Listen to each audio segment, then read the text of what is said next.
Welcome back to Rise and Shine, the Ability Connection Colorado podcast, bringing you incredible stories of amazing people who are doing the work to improve our communities. And the person we're going to talk to today, her program is statewide in Colorado, parent to parent. And Stephanie Chavez is a matching coordinator. And I'm just going to let her tell you more about what that is. But what parent to parent does is they connect families of individuals with disabilities and other special health care needs to emotional and informational support. And she's the glue that's making that happen. We'll get to what that is. Her story is incredible. But first, our sponsor today is Colorado Gives Day. It is here at this incredible fundraising event where nonprofits statewide join on this one platform to get the matching donations that come from the benefactors of Colorado Gives Day, and also are able to reach out to current and potentially new donors. And I got to tell you, parent to parent, there's no one better at doing Colorado Gives Day. You can give to a lot of places, but there's none where you're like, I'm not just giving, I'm part of an important story, because they bring in all their families to share what parent to parent has done for them, to share what they're as a family and what as an organization they are able to do as a community. It's impressive. ColoradoGivesDay.org, search Ability Connection Colorado for the parent organization of parent to parent, or go check out parent to parent yourself as they grow their page and share their stories. You will be moved. Not unlike right now, as Stephanie Chavez is currently running from her home to better internet at the library. And if I could try to just capture some of the Chavez ambiance, the chambiance, you have this person, like so many who at one point, you're childless, carefree, or, relatively. And then their life changes, not just with a child, but with a special healthcare need, a disability. And suddenly, as we've seen time and time again, these people grow bigger and more powerful than ever thought possible. Because suddenly they are innovating new ways to help people, and they are helping other people, just like Stephanie does. Stephanie, did I get any of that right? Yes. I like to describe it as I'm maybe the poster child for parent to parent. When my son was diagnosed 4 years ago now, when he was 3 years old, with autism spectrum disorder and nonverbal, a lot of delayed speech, I had no idea where to turn. I didn't know a single other family who had a diagnosis. I had never met a kid that was nonverbal, and I didn't know where to turn. And it was kind of at the middle end of the pandemic. And so everyone was feeling that as well. And so it was a really hard time. And a friend of mine reached out and was like, you need to contact Parent to Parent of Colorado. And I was like, I don't think that's the right one. I think that's for like NICU babies or like medically fragile kids. That's not us. Are you sure? She was like, yes, contact them. So I reached out and I was assigned a one-on-one support parent match with a volunteer that's still volunteering today. And she was able to tell me what life looked like for her family, her son's diagnosis, how it changed their world. But also, I got to see a glimpse of how they were thriving. And I needed to see that because at that point, with a fresh diagnosis, my head was spinning faster than I could even keep up with. And the waves of grief were really powerful, and just not knowing what to do next. So that one-on-one match really helped me kind of accept and get get my footing. And then I decided after that I was going to volunteer to be a support parent because I wanted more families with young kids to have that connection with someone who still had a 3-year-old. The match that I was connected with had an 8-year-old, and it was great to see that perspective a few years after diagnosis. But I really wanted to help parents with young kids. So I took the volunteer training. I ended up meeting one of my best friends through the training. We're still touch base weekly to this day. And that's how I started finding my people. I started finding my community of other parents with young kids who are autistic and nonverbal and who use an AAC device. So it was a way to help me find my community. And then I applied for a job here, and they took a chance on me with um, no previous nonprofit experience. I'm a former teacher, um, Thank and you. I stepped into this role. So yeah, and I've been here Okay, for so 2 years. I'm file cabineting these things you're saying because I Yeah, want to that was a talk about. long. No, it was wonderful. Because I want to talk about what your experience has done for how you help others. But I'm Yeah, wondering, like with the diagnosis, yeah, did you have any kind of imposter syndrome, like a familial imposter syndrome, like where you're like, you know, he's different or she's different. I don't. That's not us. Uh, yes. was there maybe some stubbornness, some stoicism where you're like, we'll get through this. That group is for those. And you kind of touched on that, but I have a feeling that's pretty common, and you speaking to it could maybe help people. Absolutely. I explain it in the training that I was just getting wave after wave of grief. I was in a fog. I couldn't understand the diagnosis because I could barely even say the term autism without panic running through the veins of my body. And I think that's the same with a lot of other diagnoses of this cannot be happening. This is not, is this correct? And the thing about having a kid in the pandemic is we were doing early intervention, we were seeing speech therapists, but it was virtual, it was with masks on. And so learning how to speak with someone covering their mouth, I just use that as an excuse of he's has a speech delay because of the situation that the world is in right now. And I just couldn't accept the diagnosis for the first few months. It was the Yeah. world. It couldn't have been the beautiful home you built. It couldn't have been this. Couldn't have Yeah. been, yeah, all these things. Yeah. And Um, then, well, I'm going to give you the end then because your brain was going. You're no, in you your go. story. What is no? Okay, all right. You refresh yourself. I'll take the end then. But and then taking massive leaps. No, actually, I'll back it up. We'll do tiny steps. What was there? Was there a thing? Was there a moment? Was there a straw that broke the delusion's back?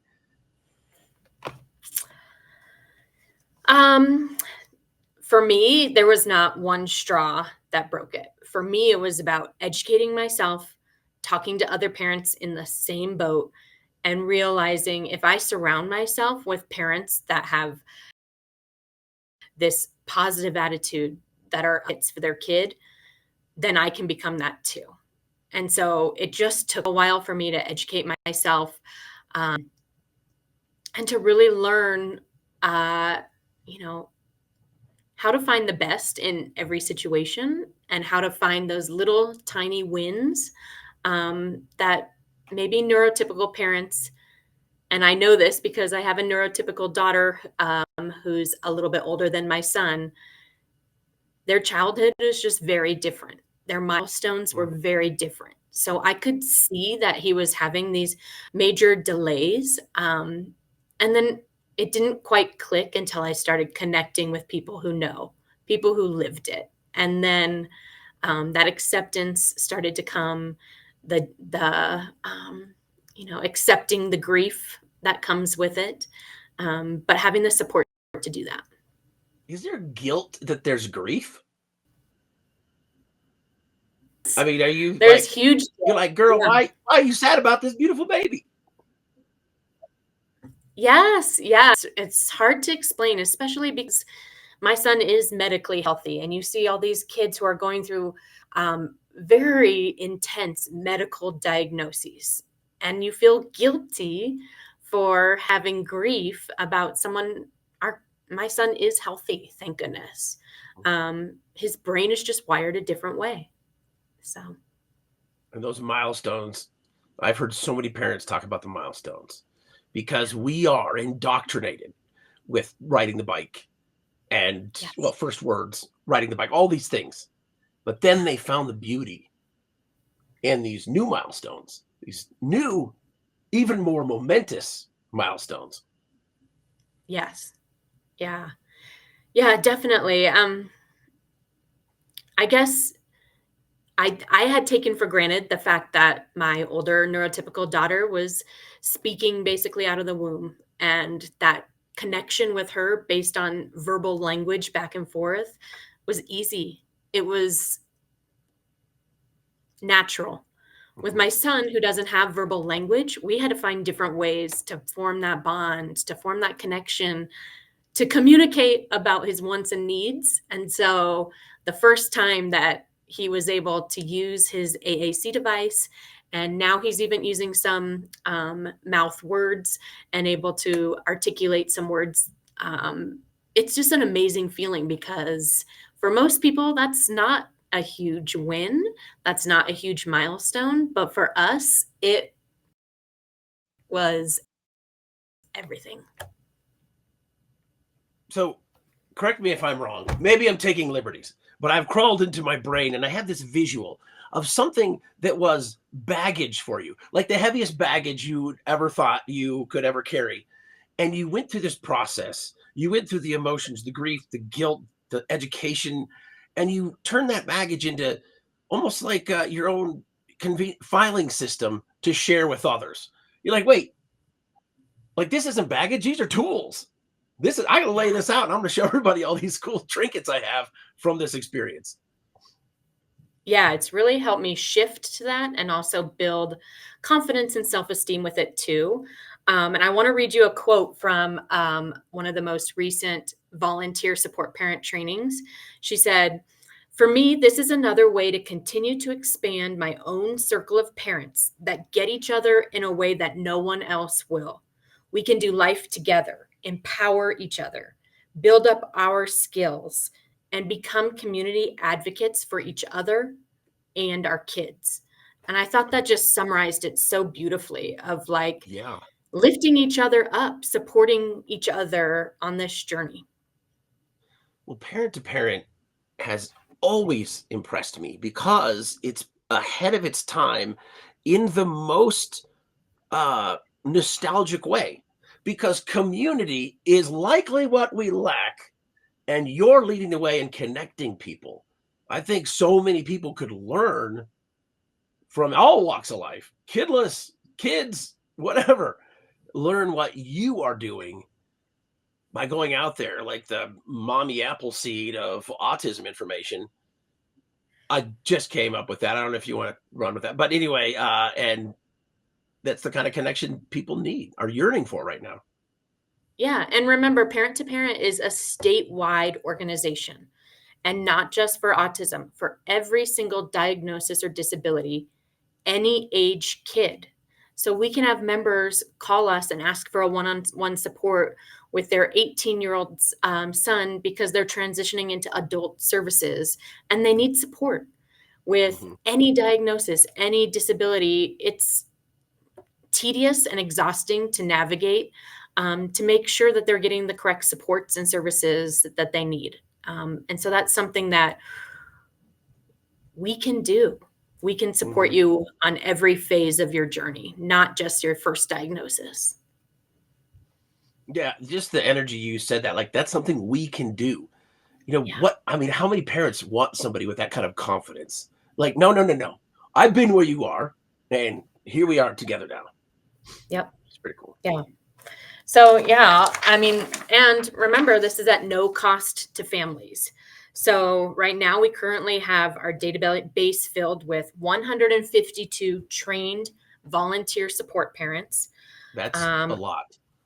that's a huge number, you know, and I bet half of those are super active, and half of those have really rare diagnoses, and they're just waiting for a match to be requested that matches their situation. We had 176 matches from July of last year to June of this year. Our fiscal year is kind of so 176 parents that got matched up with a volunteer support person to have conversations that will empower them, give them hope. That's a huge number. We want to get the word out there too that we do offer support parent matching in Spanish. And we have trained volunteers ready to go to be matched up for bilingual families too. Yeah, this is great. I mean, everybody. is good, and they're just looking for a place to channel the goodness. And I just love the opportunity that people can dock into the P2P station. If they're floating in the abyss of the eternal unknown, there is a place. Yes. A place that's And you, welcoming you with open arms, that is judgment free. that's awesome. I don't know if anybody's told you this, Stephanie, but you looking at you, I can see who you were as a child. And I can just see a rambunctious, eager child ready to show a group of kids a fort you found in the woods. But I get that same eagerness now with this. Yeah. I'm truly passionate about it, and I want to tell you a little bit about what the volunteer training kind of entails. It Yes, sounds please. super intimidating, but it's not. We know that special needs parents are the busiest parents out there. So it's Yes. 3 mandatory Zoom meetings, 2 at-home modules that you could do on your own time, just clicking through the slides. And what we do is we teach you the Parent to Parent USA best practices. So we're a member of Parent to Parent USA, a nationwide parent to parent. And we really just want to share with you what we've learned from them and teach you the best practices so that you're confident when you call up a parent who really is being vulnerable and asking for help and support. So there's a couple different topics that we cover. Most importantly is active listening. So as the support parent volunteer, you're listening to what that parent is saying, what they need, and trying to dig deeper and really get to the root of how you can help, how you can support. We also do Women providing. everywhere are taking that training home to their husbands. Okay, this is called Yes. listening. Yes, yeah. And if you're talking more than 50% of the time, you're talking too much. It's really a space for that requesting parent to feel heard, to have someone truly listen who understands. Yeah, and then we go through providing emotional support, cultural diversity, and your own personal bias. Practice, we do tons of practice calls and problem solving. And then we recently added a mental health topic where you can support minor mental health, like the first stages of mental health suspected diagnoses, and get that parent the mental health resources and support they need for their kid and themselves.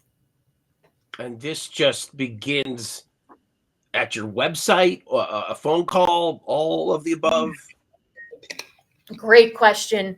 Yeah, we've done a lot of work on our website. It looks incredible now. So you just go to p2p-co.org. We are owned by Ability Connection Colorado, so you'll see their page there too. And then it takes 90 seconds to fill in your contact information, and then decide if you're ready for a one-on-one match. If you just want to join our message board where you can post questions to our over 2,000 members statewide, or if you want to join just for the Zoom support groups that we run and the Zoom guest speakers to try and connect with families that are really ready to share their lived experience. Well, first a comment. You guys are weirdly busy with all the meetups you do. But secondly, I do sense a parent being on that page wondering if what their child and their family is going through qualifies them for the group. Like, what is that rubric that decides that? Yeah. You know, As a it's teacher, really did I use the word rubric right there? Is that, or is it, practically. Yeah. oh, Yeah. I almost would say okay? like the scope and sequence. Yeah. Like What what is do the we, matrix? Maybe. yeah. Okay. Yeah. Okay. So we're really inclusive. It's any age kid, any diagnosis or disability. And so a lot of people who think that they don't fit actually do. And they can post on our message board and find parents in the same boat who have very similar situations and just connect there. We can do one on one matches within their county, within the state. But the other option is reaching out to Parent USA asking for a national match. So if it's something like a very rare diagnosis or a complex child that has multiple diagnoses, we can actually request a match, and then other states across the USA can look in their support parent volunteer database and match you up with someone who is the exact match. So, Well, I talked to Adrian Paradis, who you likely know, and yes. I'd never heard of Do 15Q. I'd Yeah. not. And I'm imagining in some situations like that, I mean, that's where you may have to go national and You're right. And to get that and contact. there's so many diagnoses. Every single week I talk to parents who are saying, I'm not sure if this is correct because my child is one of 350 diagnosed in the US, in the world. And it's like, well, I can certainly try. Let's put out a match request to P2P USA. And then let's also search in our state, in Colorado, and say what similarities it has with other diagnoses. What are you noticing about your child's development that might mirror another diagnosis? And let's try and find you a parent that you can connect with, who either also has a rare diagnosis or who has a similar child. So. You had sent an email and you were talking about upcoming events and wanting to promote some things that could help parents and parent to parent. Have we done that yet?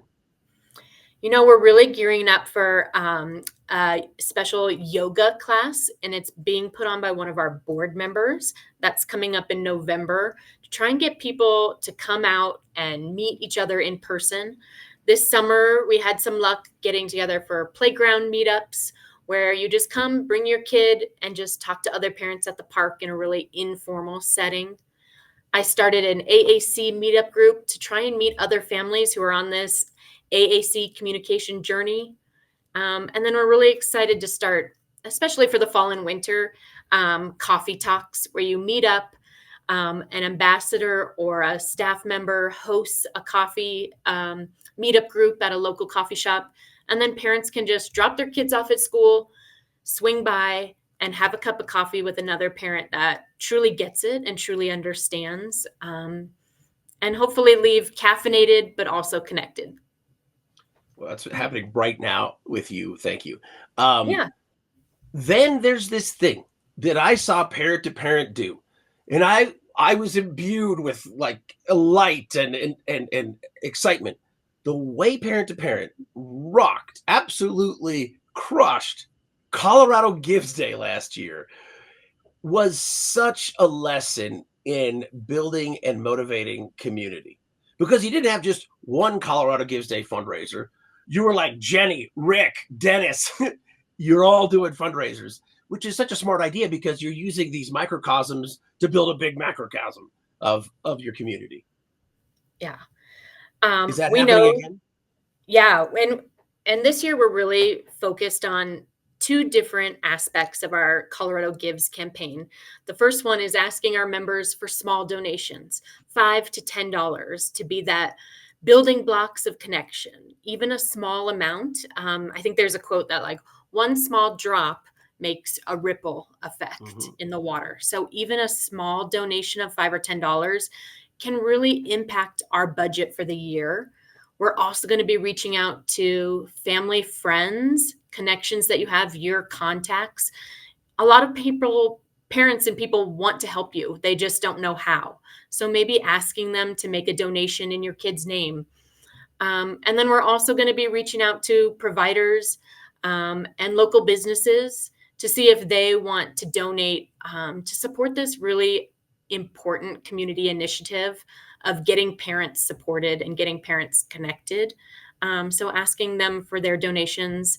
And we're hoping to get a donation match where, a company volunteers to match, the first 50 donations or something like that to really get the ball rolling. Well, and I just think of all the times that people likely have maybe even left your home and they're like, well, that was a lovely night, sweetie. And they're buckling up. And somebody will say, man, that's got to be challenging. The Chavezes do such a great job. I wonder if there's something we could do to help. I wish we could help them. And immediately everybody defaults to like a tuna casserole. But no, this is your opportunity to help, Yeah, and quite simply. exactly. Colorado Gives Day is the perfect time for that, but we really accept donations all year. So on our website, we have a simple button that says donate, donate, and you can just go on, and if the timing's right for you, and maybe the timing's not right in December, you can donate any time of the year and really support our mission. Well, that's a great way to finish, but I don't know if you've gotten through your notes. Yeah, I've pretty much gotten through all of our notes. Let me just make sure. Um, oh, I have one more quote. Let's do this one. Okay, here we go. I talked to a parent Ladies and last week, gentlemen, and Stephanie oh, Chavez from the regional library. yes.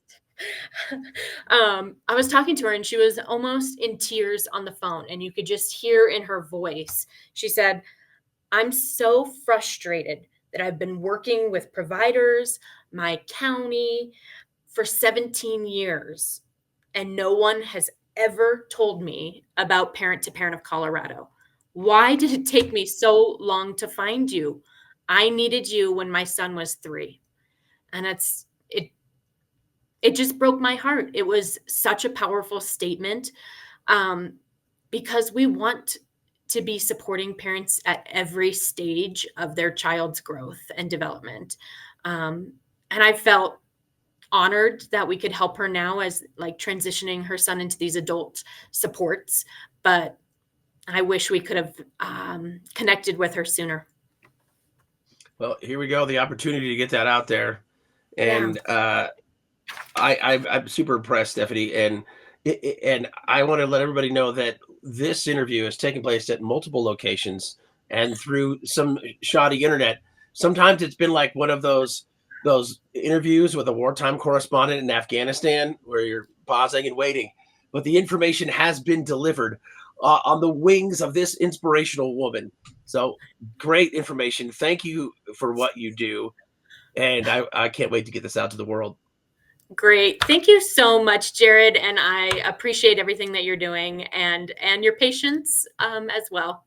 So thank you. Well, I'm just at home with coffee, so if during the show I just seemed like more and more exacerbated and like shouting, it's because I had more time to drink coffee while you were looking for an internet connection. So, Yes, yes. Well, I appreciate it and thank you so much.